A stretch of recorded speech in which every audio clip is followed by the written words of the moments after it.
a friendly reminder that love is not a feeling. It is a commitment. Alam mo, sa totoong buhay, hindi naman palaging masaya ang isang relasyon. Dadaan at dadaan kayo sa maraming problema, maraming pagsubok, maraming misunderstanding, tampuhan, away, at haharap kayo sa buhay na hindi naman madali.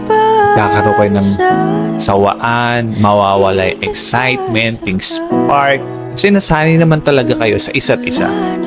Pero alam mo, sana ang wag mawala sa inyo is piliin yung mahalin yung isa't isa. Na sana kahit anong pagdaanan yung pagsubok, andyan kayo para sa isa't isa.